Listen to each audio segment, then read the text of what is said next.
light, 2 lights, 3 lights, 4 lights, 5 lights, and it's go! Hi everyone, welcome to the 5 Red Lights. My name's Aaron, and let's look back at the first Dutch Grand Prix since 1985, won by home hero Max Verstappen.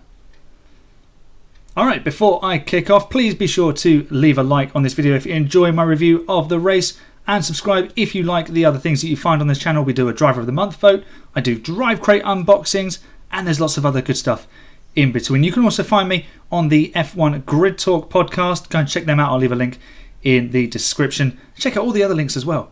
My Twitch, which I'm trying to stream a little bit more on, and my Twitter and my Instagram are down there. Join in the fun. And remember, kind is king. Alright, let's crack on with the debrief of the Dutch Grand Prix. And while there were many things that I quite enjoyed about it, I thought the actual race wasn't as exciting as potentially it could have been, because it's just too difficult to follow. Now, I think we kind of all knew what to expect, and we were hoping for some safety cars or maybe even a red flag, because there'd been a few interruptions to practice and there'd been safety cars in the F3 race. And it kind of... Okay, we got an interesting race, but it kind of didn't live up to the hype and potential expectation on Sunday afternoon. And having had to wait an extra week because of that Spa fiasco, I came away feeling a little bit underwhelmed, to be honest. Now, don't get me wrong, I think the Zandvoort circuit is fantastic, but it's not a racing circuit, it's a driving circuit. Now, Lewis spoke, I think after the race, that the circuit was amazing over one lap, but it's just so difficult to stay close. And what we saw after about 20-25 laps was, apart from the guys at the front who kind of stretched their legs and opened up gaps, everyone is sort of the proper midfield, somewhere between sort of 8th and 13th. We're all about a second and a half, maybe less than a second, sort of following someone who was perhaps out of position, and especially in the case of George Russell and Lance Stroll. Stroll was able to follow pretty closely for much of the opening stint, but never able to affect the pass. So this is the issue. I mean, they did the redevelopments, and the banking of turn 3 and the final corner of turn 14 is spectacular, and I think banking has a real place in Formula 1. I think more circuits should do that. The problem I have is when you redevelop a circuit, if you redevelop it into this fast flowing track, you're kind of cornering yourself into something that isn't going to provide that much of a racing spectacle. It'd be great to see the cars going flat out. Qualifying was sensational, seeing the cars on the edge, and you saw a few mistakes. The wind catching out George Russell when he was attacking that final corner, and of course Nicholas Latifi giving it full beans, getting a little bit onto the grass and spinning. But in the race, everyone just dials it back a little bit and thinks about the bigger picture. We didn't see anyone really going for it on the brakes into Tarzan, and the only overtakes we saw were really Sergio Perez coming through the field on much fresher tyres, having a massive car advantage as well. Latifi pulled off a couple of nice moves, but I don't remember. And there was a couple of overtakes towards the end, which we'll talk about in a second, that weren't shown on the world feed. But there wasn't really any overtakes shown live. You couldn't see. You could see a battle potentially happening, but it was all potential. It was all, this could happen. This is a close fight if someone can get DRS. And I know that the DRS wasn't put on the banking because they were thinking about safety, and absolutely right. You know, if we'd had the DRS there on Friday and someone had had an accident and been hurt, they'd have had to move it anyway, and then they'd have looked really, really silly. And like Sebastian Vettel said, it's better to be safe one time too many than one time too little. I mean, overall, I'd give the race maybe a 6.5 out of 10, because Mercedes drove the strategy and a two-stop at the front. It made that strategical race exciting, but at no point And okay, Verstappen and Red Bull had a big car advantage, but even then you tend to get some really good action in the midfield. At no point was Lewis really ever close enough to strike. At no point was there really any proper action in the midfield. It was just... I just felt a little bit let down. And that is racing. That is part and parcel of being a racing fan. You know, we go to Monaco, and this year it was absolutely god-awful. It made me want to tear my eyes out of my brain. It was that bad. And not every race can be, you know, a bonkers Baku race or whatever. That's just the way Formula 1 is. It's just disappointing when the circuit really sort of actively hinders the drivers from attacking each other. And I'm on board the section through turn 3 on the banking and down to the fast right-hander, Skybox, I think. I can't remember the name correctly. That is sensational. But then it's the double right-hander into the long left sort of hairpin that kind of kills everything. They had that fast right-hander and then a long straight. So if they came through that fast right-hander and then they had a long straight, perhaps with the DRS, it would still be tricky to pass, but you'd have that momentum. If someone went wide, they'd have to compromise somewhere, and someone would have to be brave and attack that corner to get the run. But there was no real point in attacking that corner because there was nothing you could do with it. And if you did attack and got close, you would just simply lose out in the dirty air. And again, that does boil down to the philosophy of the cars at the moment, but I don't think it helps when we redevelop these circuits and then they end up, or if they like with Abu Dhabi, they designed a circuit with a final sector that just, you know, you can't follow in. And what is the point of having these fantastic layouts of circuit at wonderful locations where they can't race? I think they need to seriously rethink the way they design the tracks. And I know it's usually Herman Tilke who gets involved in it, and he's pulled out a couple of really nice circuits. Think of Malaysia, and Shanghai has some really good opportunities to overtake. So does Bahrain. They produce some fairly decent action, especially Malaysia and Sepang. The big long back straight, the hairpin, and the big long front straight into a switchback section. And then it has all the fun bits for the cars to really excel and the drivers to really attack. But circuits nowadays, they're being designed mostly around safety and bits like that, which is absolutely fair enough. But I think they need to rethink how they design the circuits just to make sure that there is scope for attacking driving, racing action that doesn't actively hinder the race. And overall, it was only really a strategy element. If this had been a bog standard one-stop race, it would have been an explosion on social media. But because we had the strategical element, it kind of bailed the circuit out and masked a few of the issues that I have with it for everyone else, I think.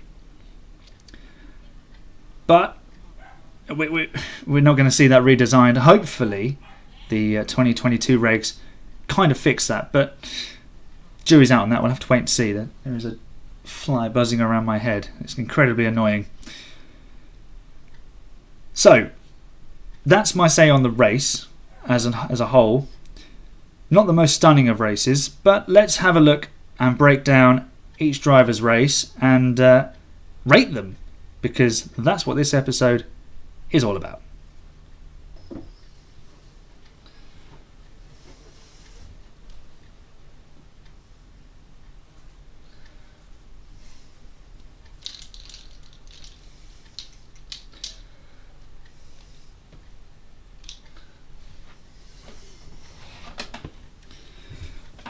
Let's get rid of him.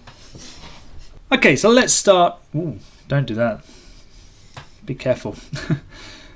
Alright, let's start with the reigning world champions and world champion, Mercedes and Lewis Hamilton. It was a stunning qualifying lap actually from Lewis, bearing in mind he'd missed much of FP2 with a loss of power, and he fought like a champion in the race. But I think at the end of the day, P2 was the best he was ever realistically going to achieve without something getting in the way of Max Verstappen's progress. He did close to about a second behind, just under a second, when Bottas was left out, but then Verstappen just unleashed that pace and off he went. Mercedes did not have an answer around that layout of circuit, and like I've already spoken about, once they got there, they weren't then able to follow. The traffic not really helping Lewis. It's a short lap and they're always going to encounter a lot of traffic. So kind of damage limitation, the best he could have possibly hoped for in a realistic sense. So for Lewis, I give him 3.5 stars for his weekend, because I mean he could have got pole.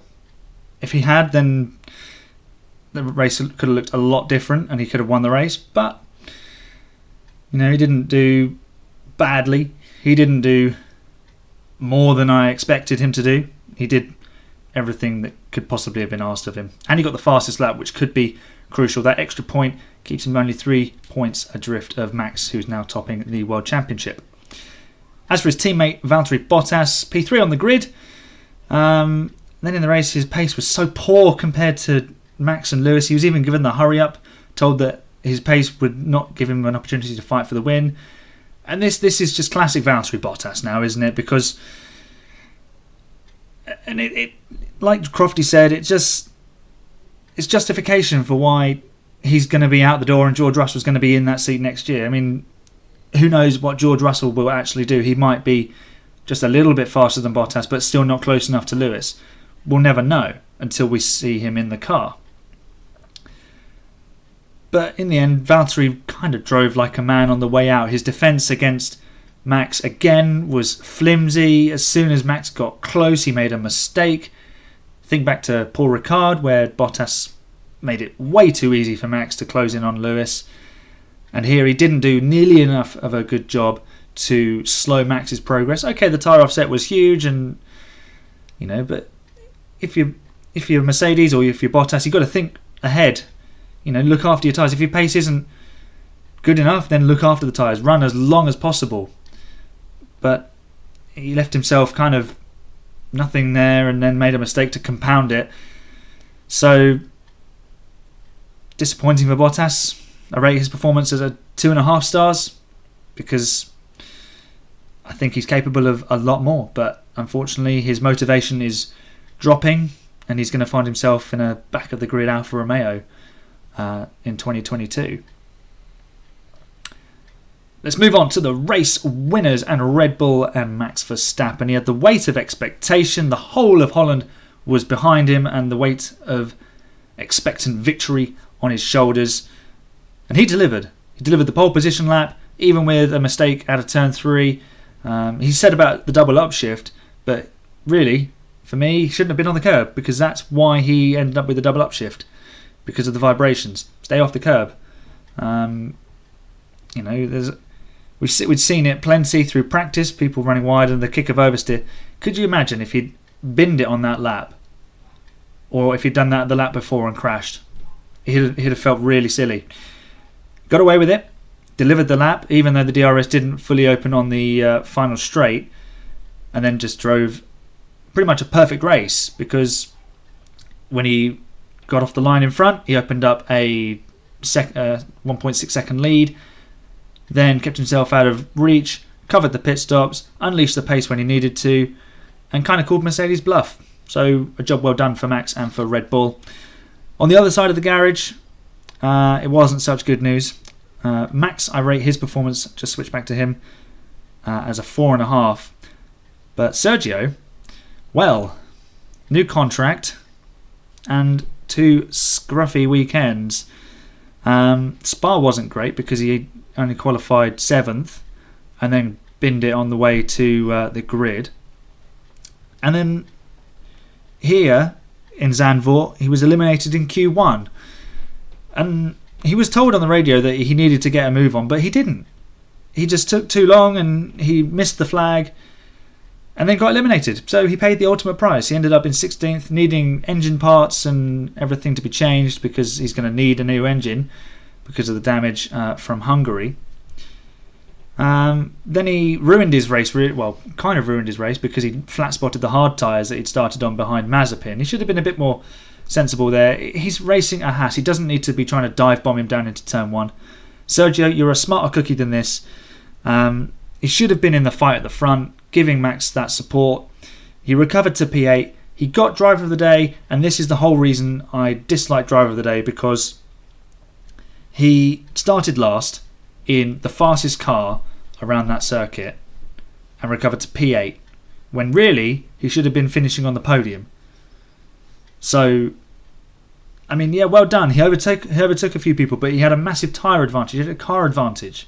Of course he's going to try and overtake a Haas and a Williams and an Alfa Romeo. And then when everyone else pits, he's going to have the pace to overcut them. I mean, yeah, that's just a bugbear with driver of the day. But Sergio, I rate his performance at 2.5 because it really should have been a lot better to start with. He did recover well because he could have easily had an accident with somebody. We've seen that before. But it's just... Is it the curse of the second Red Bull seat? Or, I don't know. It's 4 points at the end of the day for Sergio, and he knows, and the team know, that he needs to be doing better than that. Moving on to McLaren. Now, of course, they were the orange team, but they didn't have any of the support, really. Everyone was there wearing orange. For Max, of course. Lando Norris, he's had a fantastic season, but this was not his best weekend for a long time. I don't remember, really, a weekend quite as poor as this for him in terms of qualifying and then race result. He got hurt by the red flag in Q2 when Latifi crashed, but really he shouldn't have been in 13th anyway. He should have been in the top 10. He had the pace to do it. And then strategy got him as far as 10th in the race. But, you know, Zandvoort is with these current spec cars, it's kind of like Monaco. If you qualify outside the top 10, you're going to need to pull something really clever on strategy, get lucky with traffic to get yourself into the points. And Lando kind of did that, but I'd have expected him to get into the points from where he was anyway. So I rate Lando's performance at 2.5 stars. Not his finest weekend this year, but you know he's thoroughly overperformed his expectation this year. So I think we can let him off at this one.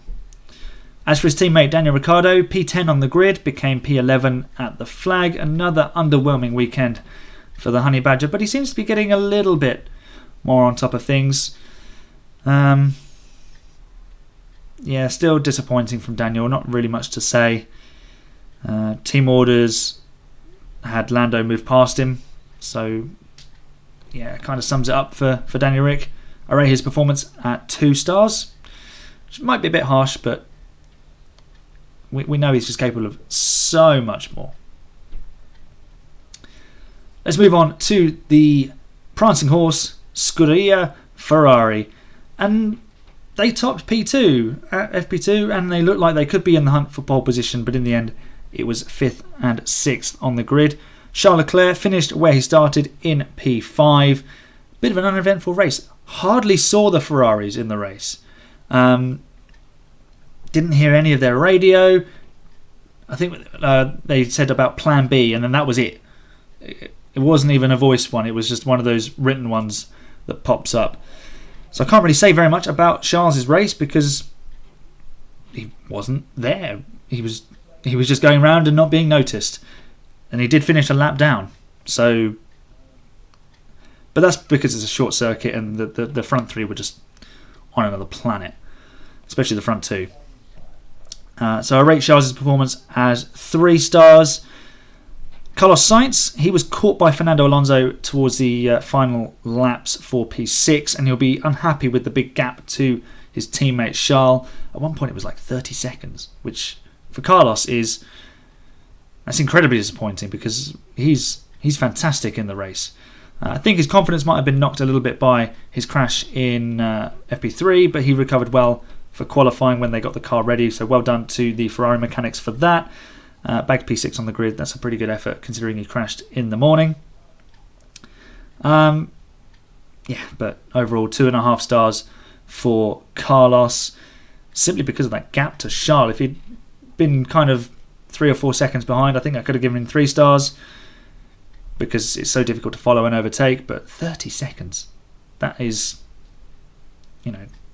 that's huge. Let's move on to the Green Machines and Aston Martin. They look set for a decent weekend actually after practice, but qualifying didn't go their way. Sebastian Vettel knocked out in Q1 because he was blocked by both Haas cars really, and they didn't get any penalty, but then that wouldn't have helped Sebastian anyway. He qualified in 17th. His race kind of unfolded even worse because he pitted early, got stuck in traffic, and then span at turn 3. I was wondering, looking at it, whether he just lost it or whether it was actually the wake of the car being higher up on the banking. So if Seb's this one here, the wake just coming down through here, just affecting him, and he lost the car there. These cars are so sensitive aerodynamically, and I think Seb, perhaps his driving style makes him more susceptible to it than anyone else, because he likes to get the car in at a V, and it's a bit sharp. He likes to V the corner. Again there, he was going for a move, trying to whip around the inside, and he just got caught out. Where did he finish at the flag? 13th, behind his teammate Lance Stroll. So 2 stars for Sebastian. And as for Lance, he got a good long look at the back of George Russell's Williams. So, he might be able to pick up a few tips for development for Aston Martin, but that's about all I can say. And it goes back to what I was saying about the track layout not allowing cars to really attack because they just couldn't follow, and obviously the aerodynamic sensitivity of these cars doesn't allow it either. So it's a combination of 2 factors, and obviously the tyres, so threefold. Yeah, 12th. Where did Lance qualify? He started 12th, finished 12th. Shame for Lance, because there's more potential there, and he's growing with every single race. Remember, he's only 22 years old. So if Aston Martin can get that car correct, then Lance could be in a strong position to be a race winner. But he looked far from that this weekend through those reasons that I spoke about a second ago. So he joins Seb in getting 2 stars as his race weekend rating. Moving to the AlphaTauri squad. Now Pierre Gasly, he's been fantastic all season. He could quite easily be many people's pick for driver of the year. Obviously there's still many races to go, so jury's still out on that. But it was a superb qualifying lap. He got P4 on the grid. That was superb. That was way higher than I expected him to be. I thought the Ferraris would be in there, and then the McLarens potentially in and around him, but best of the rest for Pierre. Well done, young man. Then he questioned why he didn't have a Red Bull seat. Pierre, stop chasing that Red Bull seat. Look outside, look outside the box. Pierre, if you're listening, Lewis Hamilton's not going to be around forever. I would start talking to Mercedes, because George Russell's going to need a teammate. Now, I don't know about you, but Mercedes have been quite good recently. That's what I've seen. I'd start talking to Toto and strongly consider fleeing the nest of Red Bull, because they're not going to put you back in the Red Bull team. It's just not going to happen. You're going to be stuck at AlphaTauri, and AlphaTauri are a good squad. They're going to get you so far, but they're not going to win you world championships or just races in general, because they're always going to have a ceiling of the Red Bull main team. And that's just the way it is. Pierre, you've got to look outside the box for your next move, matey. But, P4. He said that qualifying 4th was like their pole position, so finishing 4th in the race, there's your win. And he was the first of everyone who finished a lap down, so you could count that as a win for Pierre. So well done for your 4th place. You get a 4-star rating for the weekend. Looking at his teammate Yuki Tsunoda, another Q1 exit for the young Japanese driver, and then a DNF. I think like hydraulic issues. I haven't seen the reasons why. It looks safe for 2022, but considering all that's gone before at Red Bull, with them turfing out Danny Kvyat and all the guys before that, the Scott Speeds, Antonio Liuzzi, Buemi, Alguersuari, they even chucked Sebastian Bourdais, multi-IndyCar champion out mid-season for a teenager in Alguersuari. And look how well that turned out. Jean-Eric Vergne as well, someone that they didn't stick with. And perhaps this is why Pierre is just sort of sitting tight in the AlphaTauri team and continuing to deliver. But with Yuki, if this sort of form continues, he might go the way of some of the others. And, prime example would be Alex Albon, who kind of did nothing wrong. Got moved up to the Red Bull team and then was just, wasn't even offered the AlphaTauri seat because Yuki was performing so well. Yuki's got a lot to learn. Who knows where his career is going to end up. But if he carries on like this, we know how Helmut Marko will wield that axe. And it won't be in favour of Yuki if this carries on. I rate his performance of the weekend as 2 stars. So Mercedes have won a race this season and Red Bull have won a race this season. And the only other team to have won a race is Alpine. And their pair of drivers both finished in the points. Fernando Alonso displaying his stunning racecraft on lap 1 yet again. He started in 9th. He finished the first lap in 7th. He got around the outside of, I think, 2 or 3 cars maybe, perhaps, in turn 3 on the opening lap. Then had a little bit of a moment, held on, didn't wipe out, and then managed his pace. He then caught Carlos Sainz late on and nabbed himself a 6th place finish. So quality work from Fernando. Unfortunately, the overtake on Carlos wasn't shown on the world feed. So well done, FOM. Things we love to see are not overtakes, is it?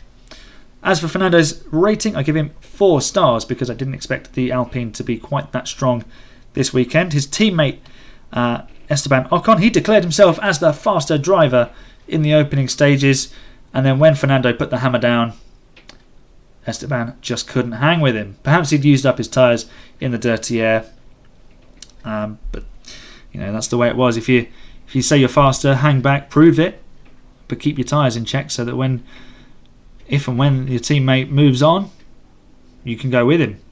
But Esteban didn't do that. Lesson to be learned there for Esteban.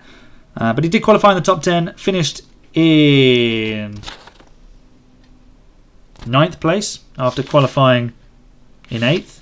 So, Fernando did get the better of him, and that's no thing to cry about or be ashamed of, because Fernando's got the better of many a driver over his many years of Grand Prix racing. So for Esteban, I award him a 3-star rating. Moving on to Williams, who are now 8th in the Constructors' Championship following George Russell's podium in Spa. No points this weekend, unfortunately, for Williams, but they did have 2 crashes in qualifying. George managed to get his car out. It was so bizarre. I was convinced he was going in the wall and the right rear was going to be not where it should have been, but it was, and he was able to drive back to the pits. There was some damage to the rear wing, and he brought half of the Zandvoort beach back onto the circuit with him, so that had to be cleared up. And then after the session was restarted, his teammate was pushing and just got on the grass and crashed as well.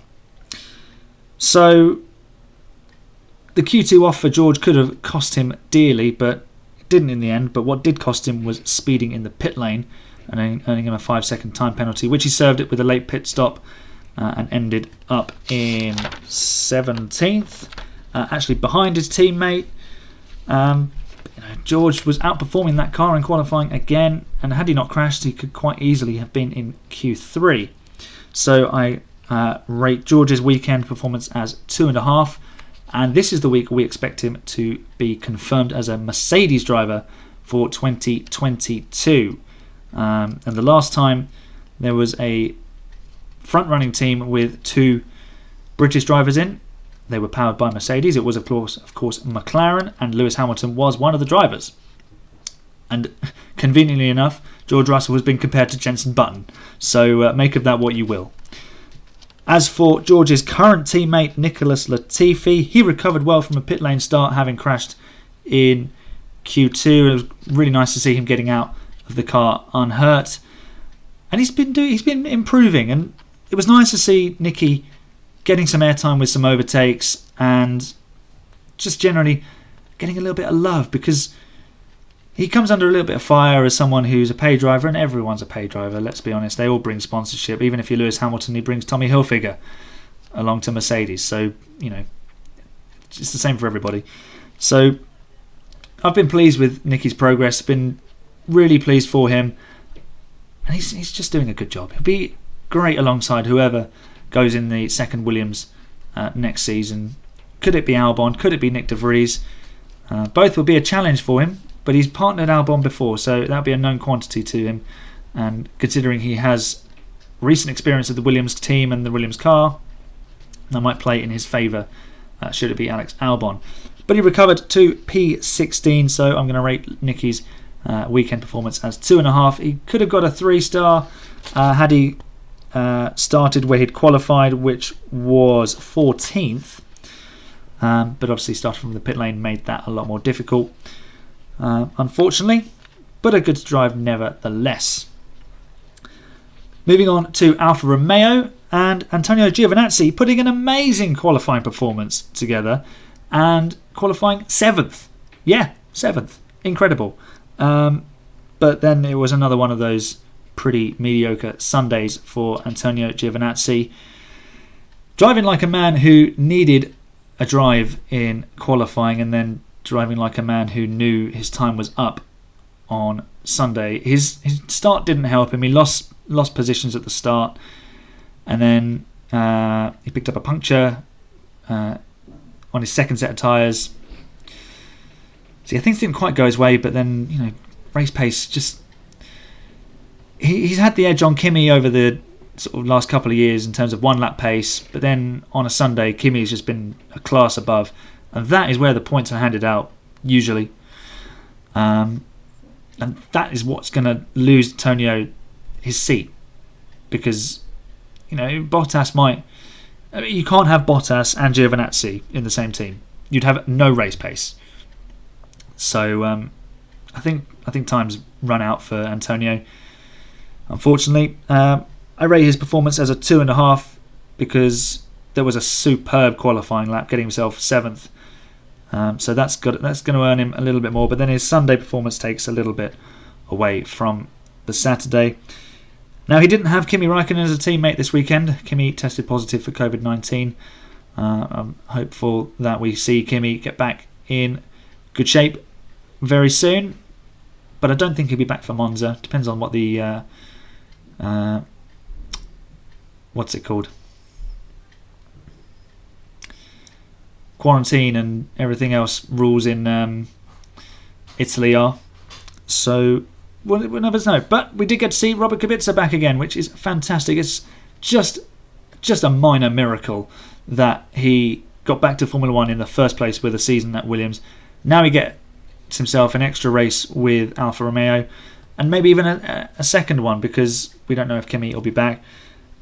For Robert to jump in on Saturday morning, having not driven for the best part of a year and a half, and qualify in 15th place. No, not 15th. He qualified in 16th place. Sorry, no, 17th, because there was the two. I'll get it right in a minute.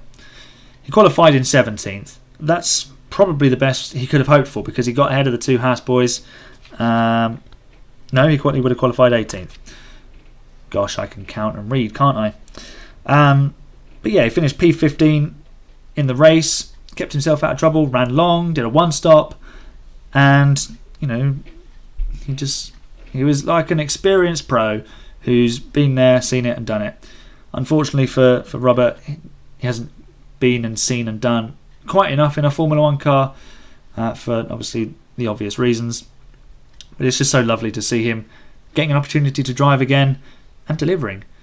I mean, it's just such a case of what could have been. He could have been walking away with a world championship or two and multiple race wins. But a job well done. And if he gets the seat in Monza, then he will have all of Friday to acclimatise properly with the car. And I think it's conceivable that he'll outperform Giovinazzi over the course of that weekend. So we'll see. As for his rating, 5 stars for Robert. You can't ask any more.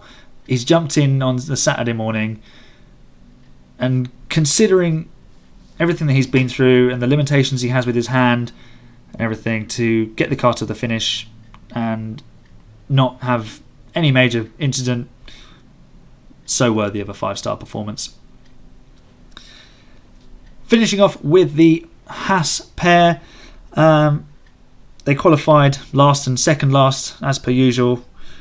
They had a bit of a squabble in qualifying, and then they had a second one on the start of the second lap as they came across the line. Mazepin not happy after qualifying because he didn't realise that the team had told Mick to overtake him, and he was going on about the rules within the team and not happy about that. Although even after the team explained it to him, he kind of doubled down on that, so just making himself look even more of an idiot. But then that's what he does. Mick Schumacher, he did a great interview with Tom Clarkson on Beyond the Grid, which I listened to. Go and check it out. It's just lovely. For me, on a personal note, it's kind of bizarre feeling good feelings towards someone with the surname Schumacher, because I wasn't really ever a Michael fan. I was pretty much anti-Michael when he was driving, and I only kind of tolerated Ralph because he wasn't Michael. So for Mick to be, I mean, Mick's obviously his own person, don't get me wrong, but he could quite easily have come in and gone, I'm son of Michael Schumacher, give me this, give me that, I deserve this because of who I am. But he's gone in as his own person. I see more traits of his mum in him, who's probably slightly softer than Michael. But his race, damaged nose, left him back of the pack, and just all alone there. Ended up 2-3 laps down, I think, in the end. So shame for Mick. He didn't really get to show what he could do in race pace. So 2 stars for Mick. Mazepin failed to finish.